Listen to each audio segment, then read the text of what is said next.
Halo Sobat Kampus, kembali lagi dengan kita di podcast Ekonomik Multimedia Kreatif. Bareng aku, Aurel. Dan aku, Kayla, yang bakal nemenin kalian ngobrol-ngobrol bareng di dalam podcast ini tentang apa nih, Aurel? Tentang topik yang relate banget untuk mahasiswa yang baru banget datang ke Purwokerto nih. Nah betul, pasti kalian udah tahu yaitu culture shock ya kan? Dimana pasti bakal banyak banget yang ngerasain pas kalian itu baru masuk Unsud dan baru hidup di Purwokerto. Nah, buat ngomongin topik ini kita tuh nggak sendirian karena kita mendatangkan dua bintang tamu hebat dari Fakultas Ilmu Budaya yang dua-duanya itu datang dari kota yang berbeda. Mungkin langsung kita kenalin aja kali ya, Aurel. Yuk langsung aja perkenalkan. Aku Lucy dari Kuningan, Jawa Barat. Aku Kiki dari Bekasi. Halo Lucy, Halo. Nah, langsung aja kali ya kita ke pertanyaannya. Dimulai dari mungkin bisa kenalan lebih lanjut lagi kayak sekarang lagi berkuliah di mana dan lain-lain. Bisa dimulai dari Kiki. Oke. Halo, perkenalkan nama aku Kiki. Sebenarnya nama aslinya Rizkia sih, cuman seringnya dipanggil Kiki. Aku asal Bekasi. Aku kuliah di Unsud jurusan Pendidikan Bahasa Indonesia Fakultas Ilmu Budaya. Halo, aku juga dari Fakultas Ilmu Budaya dan Pendidikan Bahasa Indonesia, sama kayak Kiki. Nama aku Lucy Rahmalia atau bisa dipanggil Lucy atau Malia. Oke, lanjut ke pertanyaannya ya. Yang pertama nih, apa sih hal yang bikin shock waktu awal tinggal di Purwokerto? Siapa nih? Bisa dijawab dulu nih untuk Kamalia. Oke, dari aku ya. Yang pertama bahasa sih, karena kan aku dari daerah yang Sunda gitu ya, tiba-tiba ketemu orang Jawa dan ngapak. Yang aku kaget sih ngapaknya itu ya, dan tiba-tiba inyong, tiba-tiba kepriwe gitu-gitu. Terus yang kedua makanannya juga di sini cenderung hambar ya. Mungkin itu selera di sini. Terus yang aku shock adalah kebanyakan rumah di sini tuh jendelanya tuh kebalik tahu nggak sih, iya kan? Itunya di atas gitu, iya, bukan di bawah. si kuncinya tuh dari atas gitu. Nah, di tempatku tuh itu nggak ada. Jadi itu hal-hal yang kok ada yang kayak gini ya di sini. Itu sih 3 hal yang bener-bener bikin aku shock banget nih. Ini di mana gitu. Untuk Kak Kikinya sendiri gimana tuh? Kalau aku pribadi sih, pertama pasti bahasa ya, karena kan kalau di sana nggak ada yang kayak lombo apalah itu ya kan. Terus kalau yang kedua makanan, karena di sini cenderungnya manis ya, karena ya biasanya kan kalau di sana lidah-lidah orang Sunda tuh biasanya kan asin. Terus yang lebih culture shock itu kalau misalkan jam 8 tuh udah sepi. Malam jam 8 Iya, malam. jam 8 malam tuh udah sepi, itu sih yang bikin culture shock. Berarti sebenarnya mirip-mirip lah ya culture shocknya dari bahasa dan juga makanan. Betul. Nah, dari tadi tuh aku dengar bahasanya kalian kayak agak kaget karena beda dari daerah kalian kan, yaitu ngapak. Nah, kalian pernah nggak sih di Purwokerto ini pas dengerin orang ngomong ngapak itu tuh salah paham gitu? Apakah ada pengalaman kayak gitu? Bisa dimulai dari Kiki mungkin? Kalau untuk salah paham, kayaknya enggak sih. Cuman bahasa-bahasa yang kayak kalau di sini kan perak gitu kan. Dekat. Cuman kalau pas kalau misalkan ngetik gitu atau typing kan perak gitu kan kayak, hah? Kirain tuh ngatain gitu loh. Dikira kaki gitu kalau misalnya perek itu perek ya, iya, itu kan perek gitu. Iya, makanya itu sih paling. Kalau dari aku ini sih karena yang awal ya ada kata mbok. Yang aku tahu iya emang ngapak. Cuman aku ngapaknya tuh ngapak Tegal gitu. Jadi aku nggak tahu ngapak Banyumas itu ada kata mbok dan itu ternyata imbuhan yang emang buat cuman kayak ya mbok gitu-gitu. Terus aku juga pas karena sering dengar, aku mencoba meniru tuh ternyata salah penempatan gitu. Kayak salah fungsi itu kayaknya. Contohnya gimana tuh? Kayak bukan apa-apa gitu, terus itu tuh bukan gitu loh caranya, bukan kayak gitu cara ngomongnya gitu. Terus aku kayak bukan ya, maaf ya gitu. Jadi karena aku nggak tahu kayak gitu. Ternyata ngapaknya Tegal sama Purwokerto beda ya? Iya, setahu aku ya karena Tegal ya udah ngapak aja, yang mbok doang sih, mbok yang aku baru dengernya di Purwokerto kayak gitu. Selain itu sih ada kata apa lagi yang belum pernah dengar sebelumnya gitu? Kencot. Iya betul. Kencot. Iya, datang ke sini saya pikir itu kata-kata makian ya, karena kan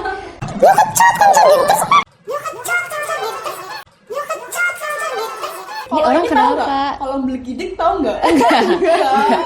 Enggak. Dia kan Tahu itu aku baru belajar ya. Ini juga kebetulan bukan orang PWT juga. Oh iya. Nah tapi karena aku juga bukan orang PWT kan, kadang tuh dengar orang Purwokerto ngomong itu cepet banget nggak sih? Betul. Iya betul. Dan kadang aku ngira mereka tuh ngomong ke aku marah gitu. Nah kalau dari kalian sendiri suka ngerasa gitu nggak? Iya sih. Iya. Karena kadang tuh omongannya tuh sebenarnya biasa aja yang diomongin, cuman ngegas gitu loh bawaannya, ya kan? Terus kita juga kan memahami sesuatu kan dari kata-kata gitu. Tiba-tiba aduh, terus cepet banget, terus ada beberapa huruf yang dia hilang gitu, kayak misal ko apa gitu. Saya pikir koe kan, kalau koe masih ngerti gitu, tapi kok apa ya, dari awal-awal tuh nggak mudeng gitu. Kalau mudeng, kalau udah mulai ngerti, terus ya itu banyak huruf-huruf yang hilang saking cepatnya ngomong, jadi nggak ngerti artinya gitu. Ternyata banyak banget yang bisa salah paham karena bahasa doang gitu, dan juga cara ngomongnya. Ini bisa lanjut ke pertanyaan selanjutnya. Oke, menurut kalian makanan khas di sini beda banget nggak sama makanan dari kampung asal kalian? Gimana nih? Mau Bekasi dulu atau Kuningan dulu nih? Kuningan dulu deh. Kalau Kuningan itu kan khas ya banyak asin, terus juga fermentasi gitu-gitu ya. Kalau Kuningan tuh ketika masuk ke sini mayoritas tuh manis gitu, kayak kan nopia, apalagi ya banyak, tapi kurang di masakan asinnya. Mungkin bahkan tempe yang itu mendoan ya, mendoan bagi aku itu kurang asin. Oh itu? Iya. Ada manis-manisnya dikit gitu. Iya, terus kalau setahu aku kalau tempe digoreng terus pakai terigu ada, tapi kalau mendoan itu ya mirip-mirip kan, tapi mendoan tuh khasnya tuh dia lembek gitu. Terus sengaja emang garamnya nggak sebanyak tempe yang kita makan di tempat aku gitu. Berarti kalau dari sana, dari daerah Kamalia tuh berarti lebih dominan ke asin gitu ya? Iya, kalau bikin gorengan asin sekalian gitu. Kalau di sini cenderung basah, terus rasanya cenderung hambar gitu. Kalau ada pasti manis-manis dikit gitu. Kalau aku sendiri sih, ya yang pertama rasa ya. Kalau misalkan di sana kan asin, manis tuh balance. Kalau di sini kan mostly kan manis ya. Terus sama yang lebih bikin kaget itu bayam. Sayur bayam tuh kalau nggak salah di sini pakai apa ya? Pakai serai atau pakai apa gitu? Oh nggak tahu, nggak pernah makan bayam. tapi jujur di sini tuh baru tahu kalau misalkan sayur bayam tuh pakai rempah yang begini, jadi itu sih yang bikin hah gitu. Oh iya, ini soto Sokaraja. Itu yang paling shock sih, karena pertama itu kacang. Kayak maksudnya kacang terus pakai kuah yang itu harusnya soto gitu. Itu yang aneh. Terus juga nasi itu kadang dicampur gitu. Kan harusnya kan apa ya, lontong atau apa, tapi si nasinya tuh dimasukin ke kuahnya, jadi aku bingung ini tuh makanan apa gitu. Oh, bukannya soto Sokaraja itu pakainya kupat ya, bukan pakai. Ada pernah aku dapat, nggak tahu di mana. nasi. Iya, pernah ada ketemu terus pakai nasi, terus aku pikir ini harusnya kupat apa lontong gitu ya. Kok ini ya gitu. Oh ya udah deh, emang kayak gitu kali ya, harusnya gitu. Aneh Jadi gitu kita sih. move on ke pertanyaan selanjutnya ya. Boleh. Nah, karena kalian dari daerah yang berbeda, pasti budayanya juga beda kan. Iya. Dan juga gaya hidupnya pasti ya adalah sedikit-sedikit berbeda. Kalau dari kalian sendiri ngerasain nggak sih perbedaan gaya hidup antara di Purwokerto sama di daerah kalian masing-masing? Ada banget sih sebenarnya kalau gaya hidup ya.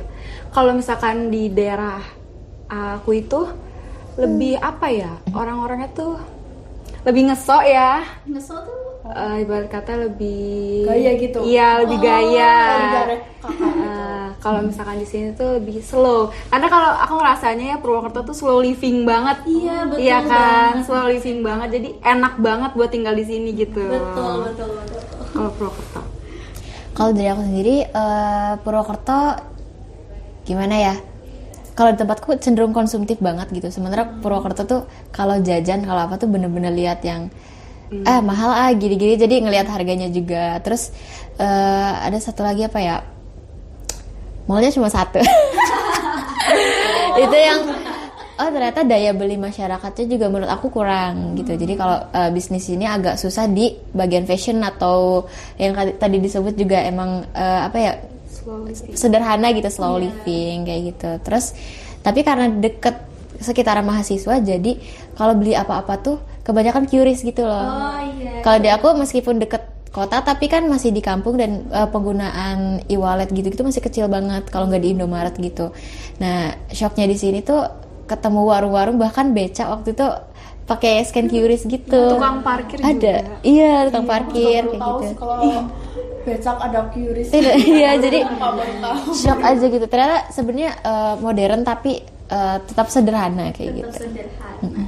Kayak yang tadi kata mbaknya slow living Iya, ya. slow Sebenarnya living. kalau menurutku Purwokerto cocok banget nggak sih kalau misalnya kita udah tua nanti tinggal di Betul. sini di Oh iya, betul. gunung, ya Betul. kan.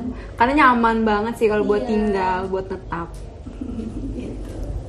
Selanjutnya Next selanjutnya tuh gimana sih kalian beradaptasi di Purwokerto ini dengan kayak banyak banget loh culture shock yang kalian dapatkan setelah kalian masuk ke Purwokerto ini. Gimana tuh? Bisa Kalau aku sih adaptasi yang beratnya justru di kampusnya ya, di Unsut gitu. Tapi kalau misalnya di Purwokertonya karena sama-sama tempatnya homogen juga, maksudnya nggak yang kota banget gitu. Jadi adaptasinya nggak terlalu sulit. Lebih ke iklim cuaca sih, karena aku dari tempat yang dingin, kayak Batu Raden gitu. Tiba-tiba di Purwokerto kan lebih di bawah ya, di Banyumas tapi di bawah gitu. Jadi suasana kotanya kerasa panasnya kayak gitu. Paling di cuaca sih. Terus ini suka geledek gede banget. Iya, karena di tempat kita biasa aja geledeknya, maksudnya biasa gitu. Kalau di sini tuh bener-bener keras banget, jadi kita kaget gitu, takut. Kalau aku justru kebalikannya. Kalau di sini tuh adem banget. iya. Kalau di Bekasi Bekasi panasnya panas banget. Jadi pas di sini tuh kok hujan mulu ya. Itu bener sih, geledeknya tuh gede banget, kayak di atas kepala gitu loh. Iya betul. Kayak kalian pernah lihat gak sih di Twitter kalau outfit orang Purwokerto tuh baju biasa terus jas hujan gitu, karena emang di sini hujan terus. Ya betul. beda daerah langsung hujan Ya, gitu. betul. Baru Jangan kan beda langsung daerah. langsung ke sini udah hujan, terus sananya belum hujan gitu. Jadi gitu terus.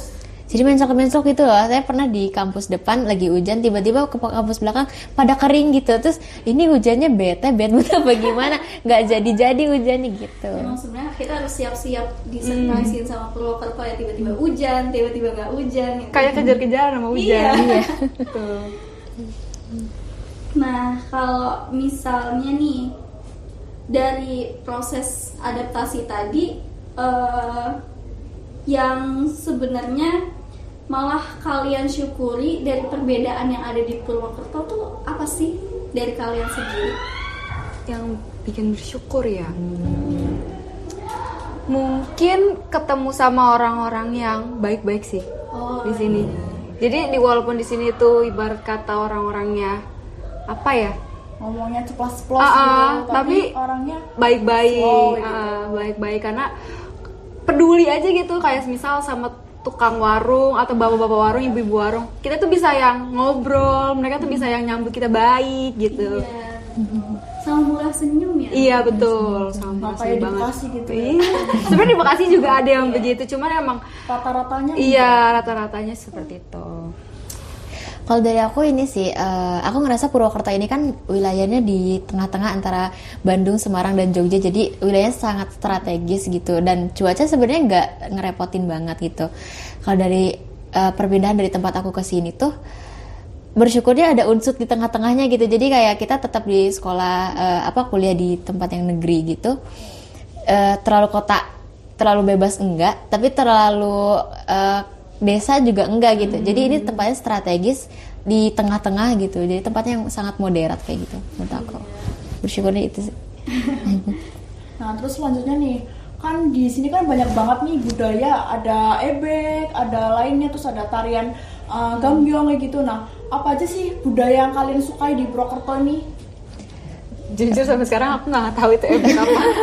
Kalau ebek tuh kayak semacam kuda lumping, terus itu dimainin gitu loh, kayak tarian gitu. Sering sih diajakin kayak ayo nonton ebek yuk, nonton ebek. Ebek itu apa? Nggak tahu. Mungkin kalau Lucy lebih tahu kali ya. Aku dari aku pertama kali ngelihat kesenian itu Bawor. Nah, itu sebenarnya cuman kayak orang terus didandanin kayak wayang gitu. Tapi terus aku tanya ke polisi, "Pak, ini namanya apa?" gitu. "Ini namanya Bawor, itu khas kayak Banyumas gitu." "Oh, namanya Bawor. Oh, ini Bawor." Kan sering di jalan-jalan suka ada tulisan seblak Bawor atau apa Bawor. Terus aku mikir Bawor tuh kata kerja atau kata apa gitu kan. Terus mungkin ini tari apa ya? Tari Lengger juga waktu itu viral banget yang 10.000 penari. Terus juga Kemarin kan itu. iya, ada lagi wayang kulit khas Banyumas itu ada lagi. Terus apalagi ya, banyak banget. Ya ebek juga aku sempat lihat yang sebenarnya itu mirip kuda lumping. Kalau di tempatku mungkin namanya kuda ronggeng gitu ya. Jadi seru sih ngelihat banyaknya. Ini ada kata-kata Jawanya tuh wong Jawa ojo ilang Jawane kayak gitu. Jadi itu yang bener-bener iya ya, Jawa tuh kalau sekali bikin acara tuh jalan utama bisa jalan utama bisa ditutup gitu. Ini Jawa banget gitu. Iya kan? Kayak Jogja gitu kalau topo apa gitu ya. Sampai jalan utama tuh bener ditutup. Di tempat kita tuh nggak bisa kayak gitu. Betul. Iya, sebenarnya enaknya kita kuliah di luar kota dari tempat tinggal kita tuh kita bisa explore budaya-budaya yang ada di situ, kita jadi tahu lebih banyak gitu ya. Betul. Nah, selanjutnya aku ada pertanyaan, tapi sebenarnya ini kayaknya kita udah tahu lah ya jawabannya tuh apa. Nah, dari kalian sendiri, kalau misalnya pas udah di Purwokerto, kalian pernah nggak sih ngerasa sendirian atau kangen rumah karena perbedaan suasana di Purwokerto? Pernah banget. Iya, pastinya. Awal-awal pindah ke sini tuh kan bener-bener sendiri ya, nggak ada siapa-siapa di sini. Jadi kaget banget. Terus juga kan karena di sini sepi ya cenderungnya. Iya. Ya itu yang bikin makin homesick sih, karena suasananya bener-bener slow banget gitu. Jadinya gloomy. Iya. Karena emang di Bekasi tuh hidupnya kayak cepat banget ya. Kebut-kebutan, kejar-kejaran Iya. tuh. Kalau aku punya jawaban berbeda sih. Oh, iya. Jujur ya, aku nggak pernah homesick. Wow. Dan aku cukup menikmati karena aku orangnya explore ya. Kalau emang nggak betah di satu hal, aku pasti cari hal yang lain, terus cari sampai bener-bener apalagi yang aku ingin pulang tuh kenapa gitu kan. Jadi ada hal kayak gitu. Terus apa ya, yang bikin aku homesick sebenarnya bukan dari Purwokertonya atau bukan dari Banyumasnya, tapi lebih ke mungkin capek di kampus gitu ya. Kayak aduh aku capek banget pengen pulang. Jadi sebenarnya bukan suasana kotanya, tapi emang literally dari diri aku sendiri yang mungkin kapasitasnya kurang buat belajar di kampusnya kayak gitu. Menarik, karena aku kirain semua orang itu bakal homesick kalau ke Purwokerto, tapi ternyata ada jawaban yang berbeda ya. Nah, aku betah banget sih jujur. Selanjutnya ya untuk pertanyaannya untuk Kamalia, tadi kan katanya di Purwokerto kan betah gitu kan. Nah, gimana sih Kamalia bisa ngerasa kalau di Purwokerto sebagai rumah gitu loh, rumah kedua setelah ada di Kuningan gitu? Kita harus menerima dulu nih, oh kita di Purwokerto ya. Karena dulu pas tahu ternyata lolos di Unsud, kan taunya cuman Unsud ya, kata Unsud gitu. Terus Unsud tuh di mana? Sampai nyari-nyari Banyumas, enggak di Purwokerto, enggak di Banyumas. Terus kita bingung kayak ini di mana sih sebenarnya gitu. Pas kita nyampe sini ternyata Purwokerto cuma satu kecamatan dan ternyata ada kabupatennya Banyumas. Nah, gimana caranya aku betah itu? Jujur aku cenderung adaptif gitu orangnya. Jadi justru bosan kalau tetap tinggal di tempat asal. Jadi pengen bener-bener explore keluar. Iya, explore terus. Apa sih yang ada di sini? Bahkan sampai sudut-sudutnya kalau udah selesai, dan aku yakin nggak akan pernah selesai gitu. Jadi yang bikin aku ngerasa Purwokerto sebagai rumah karena ya yang tadi disebut Kiki juga, banyak orang-orang baik di sini, banyak yang nerima. Bahkan cenderung Jawa itu, apalagi cowoknya itu cenderung act of service sih. Jadi gimana ya? Jawanya tuh pulang-pulang bawa jodoh. Aduh, serem banget itu. Cenderung apa ya? Menghargainya tuh bener-bener menghargai, terus nggak pernah. Aku jujur ya di sini nggak pernah diceng-cengin cowok. Bener-bener yang kayak dihargai banget, dihormati banget. Ternyata gitu. itu kuncinya ya. Iya. Itu sih mungkin. Berarti Mbak Malia tuh sukanya emang suka tantangan baru, Betul. suka hal-hal baru ya. Jadi kalaupun ke tempat yang baru tuh kayaknya adaptif lebih gampang gitu. adaptasinya gitu. Betul. Alhamdulillah. Senangnya di situ. Kalau dari Mbak Kiki, Kalau aku sendiri sebenarnya lumayan agak susah sih adaptasi di sini ya, karena kan emang ya ketemu sama orang-orang baru, terus pasti kan ada pengalaman yang enak dan gak enak. Cuman kalau sekarang sih udah lumayan nyaman ya, bahkan justru males pulang kalau sekarang. Jadi Kalau awal-awal tuh pengen banget pulang gitu ya. kalau Gitu sekarang ya. karena mungkin apa ya, kayak rumah kedua sih emang Purwokerto gitu loh. Jadi kalau misalkan udah lama nih di rumah, pengen balik di kos, pengen tidur di kos gitu loh. Jadi nggak tahu ya, ngalir aja sih sebenarnya nyamannya gitu. Mungkin karena kita ini apa sih sendiri, kita punya apa sih, punya Space. kebebasan gitu. Itu sih yang utama sih. Kayaknya karena space itu, karena kan kalau di rumah kadang Ada keluarga. lebih diatur ya. Iya, Kalau di betul. sini Kalau dari lebih- kalian berdua nih, tim yang pengen bebas atau pengen yang diatur gitu? Bebas dong. ya Kalau di rumah kan diatur-atur gitu kan. Kalau di kos kan kayak udah ngalir sendiri gitu kan. ya bebas sih. Bebas. Karena kalau diatur mulu tuh kadang kayak kenapa sih? Pasti gitu kan. Di usia kita memang lagi pengennya nyari-nyari diri Explore sendiri, terus gitu kan. explore kemana-mana. Jadi kalau kita diatur-atur juga kita dapat apa gitu. Iya, kan. jadi males gitu loh. Gitu sih. kalau boleh tahu ini udah tahun keberapa Mbak di Purwokerto? Tahun pertama. Pertama, belum bahkan belum Iya, setahun. belum ya. tahun, Setahun baru ya. mau setahun. Ya Iya. setahun kurang berapa bulan lah ya. Iya, segitulah. Dikit lagi. Kalau misalnya Mbak bisa ngasih pesan nih ke diri Mbak di masa lalu pas baru banget ke Purwokerto, itu kira-kira mau ngasih pesan apa biar bisa survive di Purwokerto gitu dengan culture shock dan lain-lainnya? Siapa nih? Kamu dulu aja deh kali itu. Kalau dari aku ya, harus kenal yang namanya jadwal. Maksudnya semuanya itu harusnya nggak boleh ada waktu yang kosong gitu. Meskipun aku ngerasa selalu ada kegiatan tiap hari, tapi selalu ada, kenapa sih kemarin tuh dikosongin waktu ini? Harusnya aku harus bisa explore ini, harusnya aku bisa kesini. Jadi kalau misalnya aku ketemu nih sama aku yang waktu itu baru datang ke Purwokerto, berhenti bengong gitu, berhenti banyak diam, coba lihat kanan kiri, coba perhatiin teman-teman, coba lebih aware sama lingkungan kayak gitu, bener-bener lebih explore-nya tuh kurang sih, segini tuh masih kurang banget. Berarti gitu. lebih kayak memanfaatkan Waktu, yang gitu. udah ada buat explore dan pokoknya Mencoba hal baru gitu Iya. ya. Betul. Harusnya aku bisa makan 4 makanan khas hari ini, tapi ternyata waktu itu cuma 2 gitu. Jadi kayak harusnya tuh bisa lebih ini, harusnya lebih ini kayak gitu.